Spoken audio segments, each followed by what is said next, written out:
Ever notice how some folks just seem to, effortlessly climb the ladder of success? Are they just born with some secret sauce? Yeah. Or is there a recipe we can all follow? You hit the nail on the head. It's the age-old question, isn't it? Is success just pure luck? Or are there, actual principles at play? And the idea that our thoughts can shape our reality well, that's a powerful concept. Right. What if there's a hidden guidebook out there? One that's been around for ages, packed with strategies, not just for, raking in the dough, but for really mastering, life in general. Absolutely. And that's where our deep dive today comes in. Think and Grow Rich by Napoleon Hill. Now, I know the title might sound a little single-minded, maybe even a bit dated, but trust me, it goes way beyond just, stuff in your wallet. It's true.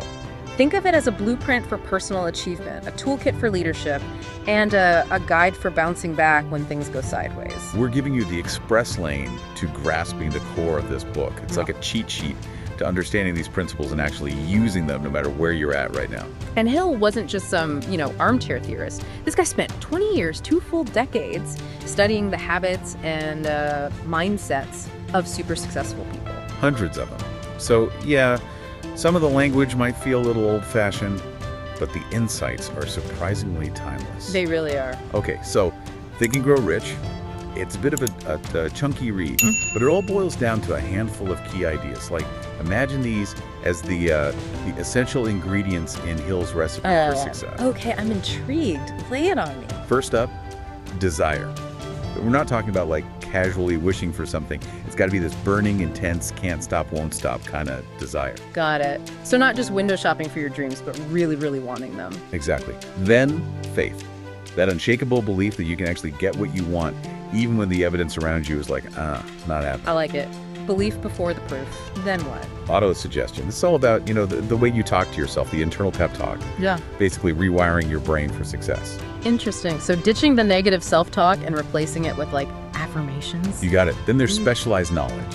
Knowing your stuff, but not in a, trivia night kind of way. It's got to be laser-focused knowledge that you can actually use. Right. Targeted expertise, not just random facts. Makes sense. What else? Imagination. And not just the daydreamy kind. It's about, taking existing ideas and remixing them. And also being open to those, flashes of brilliance that seem to appear out of thin air.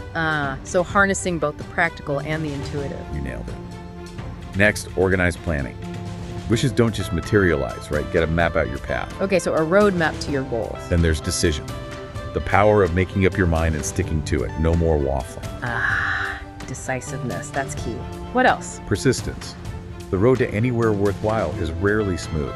You got to have that grit to keep pushing forward even when you hit a bump or 10. Resilience, for sure. Then there's the mastermind. The idea of, assembling a dream team. A group of people who can support you, challenge you, and help you reach those goals. Interesting. So surrounding yourself with the right people for that synergy. Kind of if you want to go fast, go alone. If you want to go far, go together. Exactly. Now, this next one might raise a few eyebrows. Transmutation, particularly of desire and even sex energy.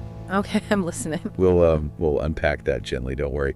And then we delve into the subconscious mind, the sixth sense, and finally, strategies for tackling fear. Fear, the ultimate dream killer. Exactly. Hill even calls them the 6 ghosts of fear. Now, here's where it gets really intriguing. Hill claims there's a secret formula for success, a hidden code sprinkled throughout the book. A secret, huh? A bit like a treasure map leading to success. And where does this secret formula come from? Well, it all traces back to, believe it or not, Andrew Carnegie, the steel magnate. Apparently, he whispered this secret to Hill. Wow, talk about an influential whisperer. So Carnegie believed he'd cracked the code and he entrusted Hill to share it with the world. Exactly. And Carnegie was adamant that this secret should be available to everyone, not just the elite few. He even thought it should be taught in schools. He saw it as a key to unlocking human potential, not a privilege for the chosen few. And get this, the book's got endorsements from some heavy hitters, including a former president and chief justice of the United States. Wow. That's a testament to the perceived value and broad appeal of these principles across different fields and levels of society. Absolutely. Even F.W. Woolworth, the 5 and dime king, was a believer. Hill says Woolworth's iconic skyscraper, the Woolworth Building, was a testament to the power of these principles. So Hill promises the secret is in the book. waiting to be discovered by those who are, really looking for it. It's like an intellectual Easter egg hunt.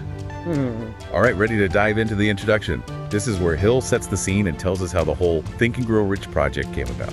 Let's do it. I'm curious to see how he frames it. So picture this. Young Napoleon Hill meeting with Andrew Carnegie. And Carnegie throws down this challenge, a 20-year commitment to study successful people and figure out what makes them tick. It's wild. That's not a, weekend workshop. That's a life-altering dedication. Right. And Carnegie was convinced that this magic formula could benefit anyone, not just, the privileged few. He wanted it to be accessible to everyone. He believed in the power of these principles to, supercharge education. He wanted to democratize success. Exactly. And to illustrate his point, Hill drops these, legendary examples of people who supposedly used this secret to achieve extraordinary things. There's Charles M. Schwab, the steel magnate. Hill claims he amassed a $600 million fortune using this secret formula. $600 million? Wow. That's serious money, even by today's standards. Right. Then there's Arthur Nash, this tailor from Cincinnati.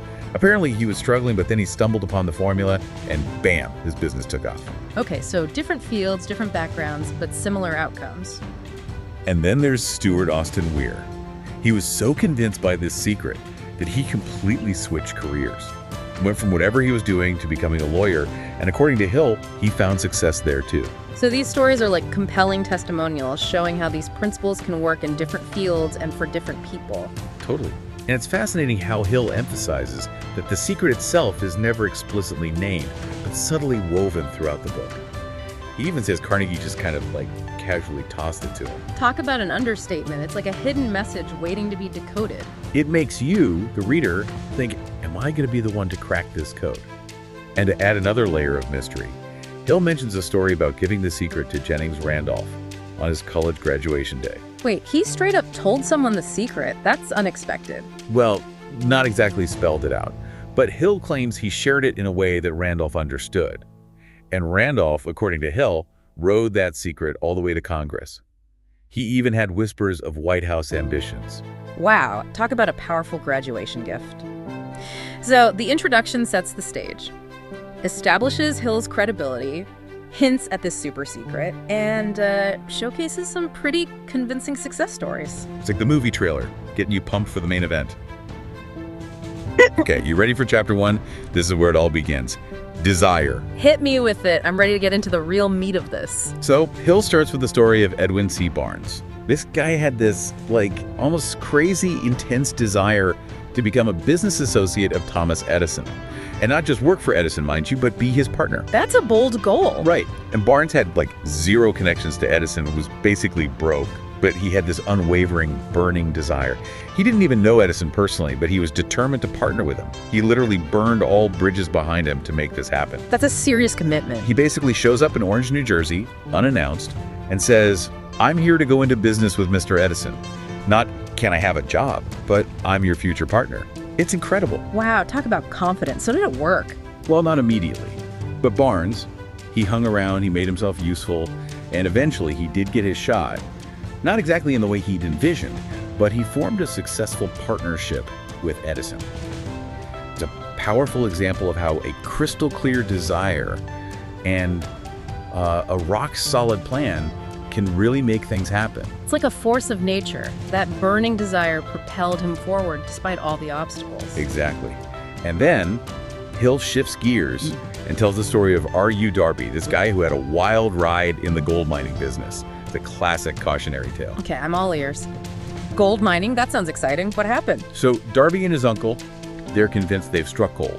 Right? Find ore, they get it verified, they invest everything they have in this mine. They're practically swimming in gold nuggets in their minds. I can feel the excitement building. So what went wrong? Well, the gold vein just vanished. They were devastated. They sold everything, packed up, and walked away. Oh no, that's crushing. And get this, they were only 3 feet away from where the main vein actually was. 3 feet. Oh, that's brutal. So close yet so far. Right. It's a huge reminder that we can be right on the verge of a breakthrough and not even realize it. And it underscores the importance of persistence, especially when things get tough. Absolutely. Temporary setbacks can feel like the end of the world if we don't have that inner resilience. And the irony is, Darby learns this lesson later, not in mining, but in selling life insurance.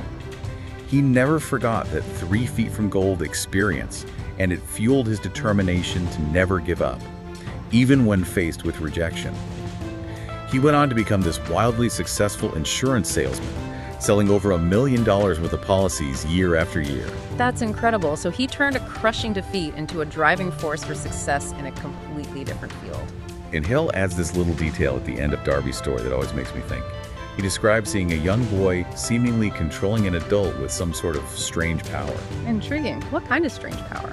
He didn't say explicitly, but it's clearly not physical strength or, social status. It's something deeper, something connected to the ideas he's about to unpack. Okay, so from desire and persistence, we move on to chapter 2. Faith. Faith. Interesting. What's L's take on that? He calls faith the eternal elixir, the thing that gives power to our thoughts, our dreams, our desires. It's the starting point for accumulating anything of value, whether it's wealth or something less tangible.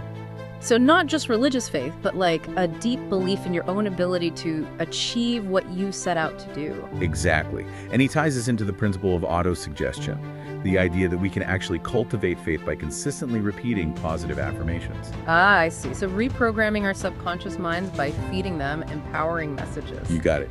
Hill argues that our subconscious, as powerful as it is, doesn't necessarily distinguish between what's true and what we're just telling ourselves. So if we keep telling ourselves we're capable, we're worthy, eventually our subconscious starts to believe it, and then it acts accordingly. Precisely. It's like mental weightlifting for our faith muscles.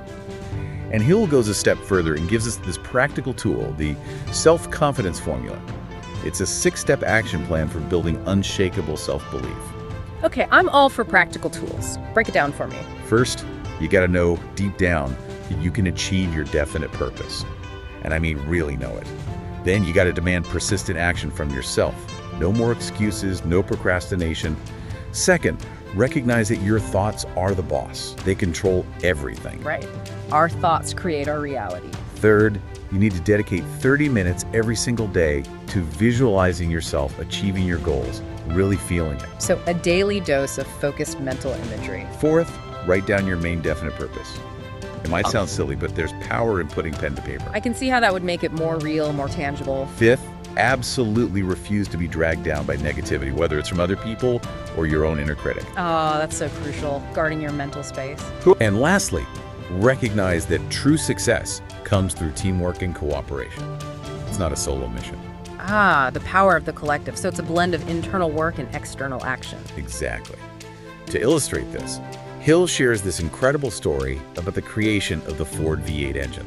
Oh, I've heard bits and pieces about this. Wasn't it supposed to be impossible? So the story goes, Henry Ford had this vision for a V8 engine, powerful but compact. His engineers, the guys who were supposed to be, the experts, they told him it couldn't be done. Casting it as a single block, technically impossible. So a classic case of naysayers versus a visionary. But Ford, he was unwavering. He said, produce it anyway. And they tried. For 6 months, nothing. Another 6 months, still nothing. But Ford refused to budge. He believed it could be done. And eventually, against all odds, they figured it out. Wow, talk about the power of belief. He willed it into existence almost. And Hill connects this back to Barnes's persistence and the burning your ships mentality. Right, like Marshall Field rebuilding his entire store after the Great Chicago Fire. It's about that unwavering faith, even when faced with disaster. So these stories, they all point to the same principle. A burning desire combined with an unshakable belief can literally move mountains. Okay, so we've talked about faith, but how do we actually put it into practice? That's where chapter 3 comes in, autosuggestion. This is where Hill gets into the nitty-gritty of how we can actually communicate with and influence our subconscious mind. All right, let's unlock the secrets of the subconscious. So autosuggestion is basically the delivery system. It's the method by which we can consciously plant positive thoughts into our subconscious minds. I see, like planting seeds of success. And here's the thing, our subconscious, it's not a critical thinker. It doesn't distinguish between good thoughts and bad thoughts. It just absorbs whatever we consistently feed it, especially when those thoughts are charged with emotion. So it's like we have to be mindful of what we're feeding our subconscious because it's going to accept it and run with it regardless. Exactly. And Hill uses 2 real-life examples to illustrate this point, both pretty powerful. One's a cautionary tale, the other's super inspiring. Okay, why, mommy? The first is Joseph Grant. this bank official, who basically succumbed to what Hill calls mental suicide. He made a big mistake at work, and he was overwhelmed by guilt and fear.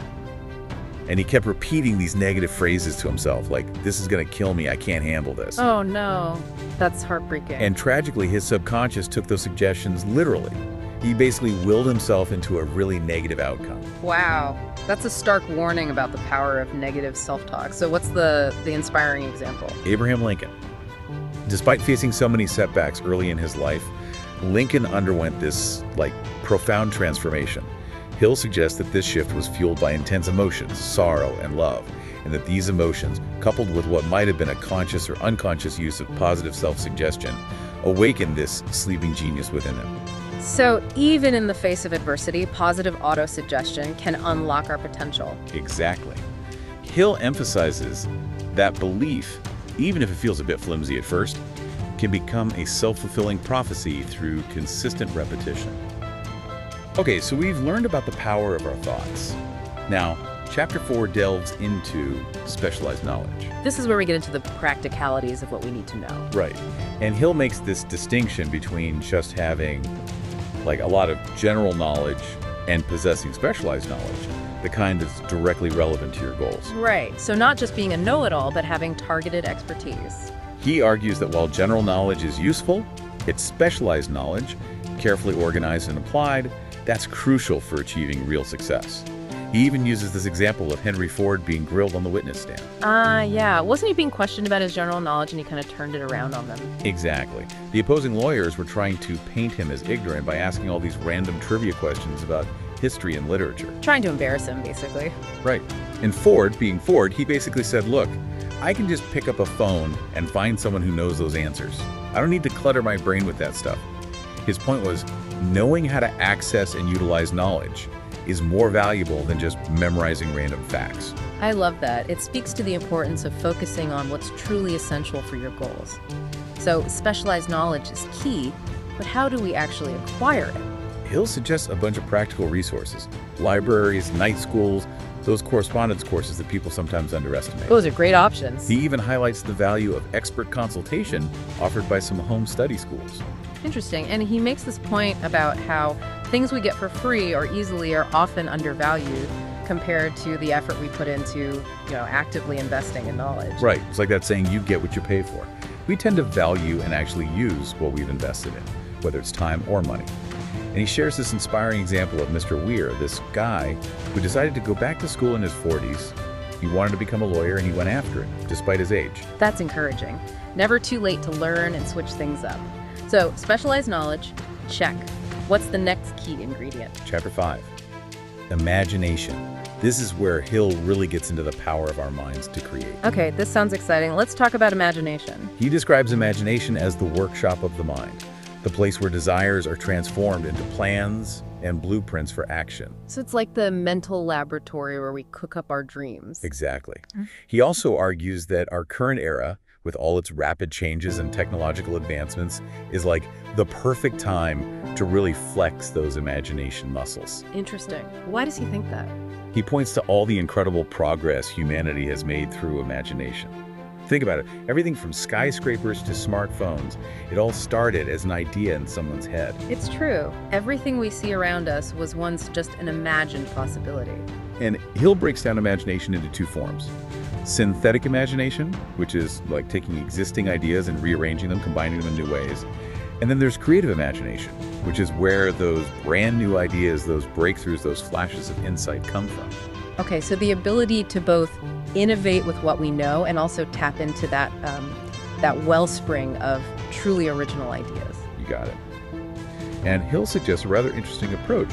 He actually encourages the listener to read the entire book before really diving into the process of actively using their imagination to build plans. That's an interesting suggestion. Why do you think he recommends that? I think he wants to make sure that all the foundational principles he's already laid out, the desire, the faith, the specialized knowledge, are really solidified in the reader's mind before they start, building their mental blueprint. It's like gather all your materials and tools before you start constructing the house. That's a good analogy. Preparation is key.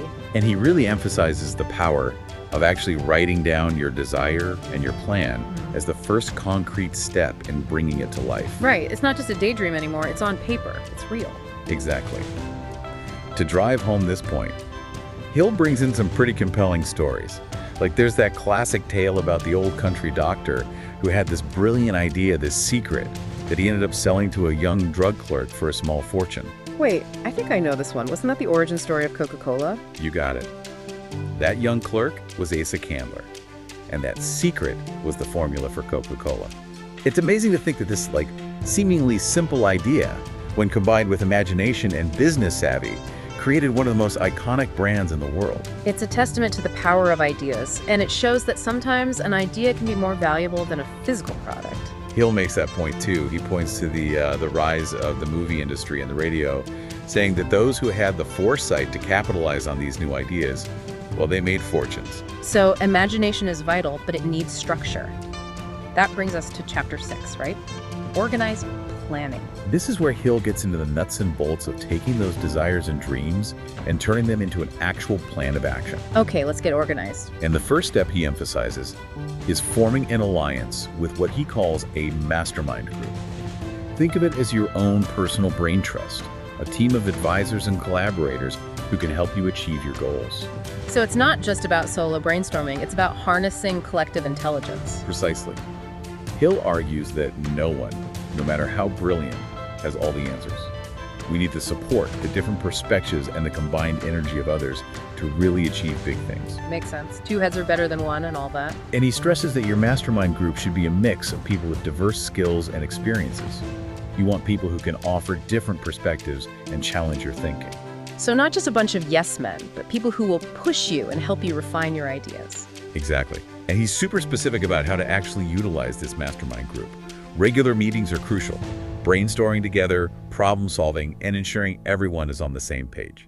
So structured collaboration, not just casual hangouts. Right. And crucially, he says that your plans should be a joint creation, a product of this collective brainstorming.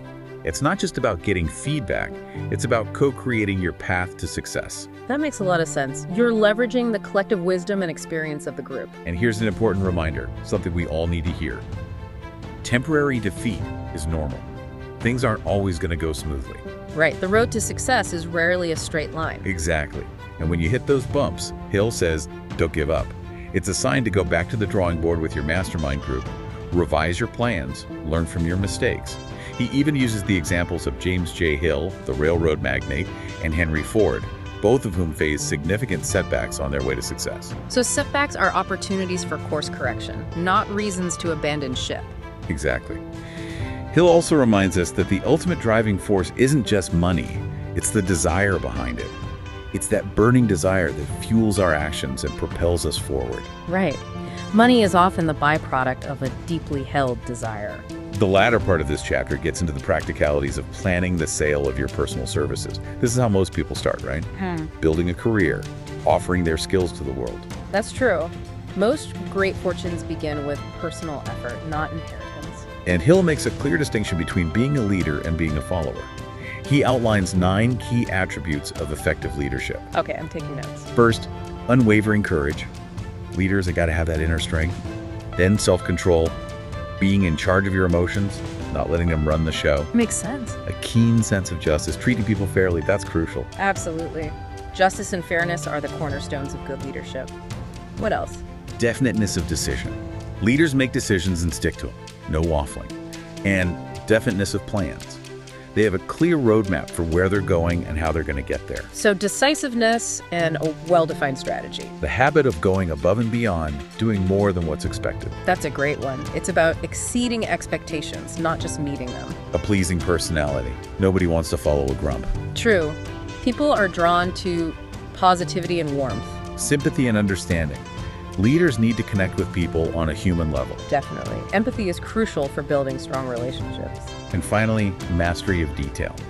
Knowing the ins and outs of your area of expertise. So combining that big picture vision with a solid grasp of the details is a powerful combination. So those are the qualities of a good leader. What about the pitfalls? What are the things that trip people up? Well, Hill lists 10 common causes of failure in leadership. They're essentially the opposites of those 9 positive attributes we just discussed.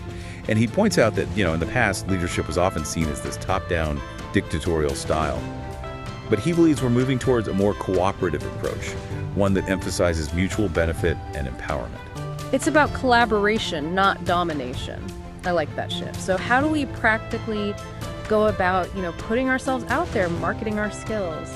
Hill offers some really practical strategies. First, he says, do a thorough self-analysis. Know your strengths, know your weaknesses. Then identify a specific niche, the specific type of work that you're targeting. So not just saying, I'll do anything, but having a clear focus. Exactly. And then craft a compelling personal letter of application, a detailed brief, highlighting your qualifications and what you bring to the table. So it's like creating a sales pitch for yourself, showcasing your value proposition. He also suggests leveraging your personal network. Who do you know? Who can you connect with? And don't be afraid to apply for jobs in person. That takes guts, but it can definitely make you stand out from the crowd. And Hill emphasizes the importance of doing your research. Know the company, know their needs, and tailor your approach accordingly. So it's not just about sending out generic applications, it's about showing that you understand their specific needs and how you can contribute. He also highlights the importance of the spirit of service. It's not just about the tasks you perform, it's about your attitude, your willingness to go the extra mile, to be helpful and agreeable. Right. It's about building positive relationships, both with employers and with the people you serve. Okay, so we've got our plan, we're ready to go. But then doubt creeps in. Indecision strikes. That's what Chapter 7 is all about, decision. Hill is adamant about the importance of making decisions quickly and definitively. He contrasts this with the habit of indecision, which he believes often takes root early in life. He's pretty critical of the education system, saying it doesn't adequately prepare people for making decisions. Right. He says it should be a core subject in school, like Decision-Making 101. He argues that indecision leads people to drift, to settle for whatever comes their way, instead of actively choosing their path. So it's about taking ownership of your life, making those choices proactively instead of just reacting to circumstances. And he uses a pretty powerful historical example to illustrate this point, right? The American Declaration of Independence. Oh, wow, that's a bold choice. He walks through the events leading up to that moment, highlighting the courage and decisiveness of people like John Hancock and Samuel Adams, who were willing to stand up to British authority despite the risks. They were making some seriously high-stakes decisions, and Hill sees the formation of the Committee of Correspondence as an early example of organized planning, kind of proto-mastermind group. They were literally deciding the fate of a nation. It really drives home the point that decisive action can have a ripple effect, shaping not just our own lives, but the course of history. And Hill circles back to his core message, saying that those who make prompt and definite decisions are far more likely to achieve their goals. He even says that the world tends to clear a path for those who know where they're going.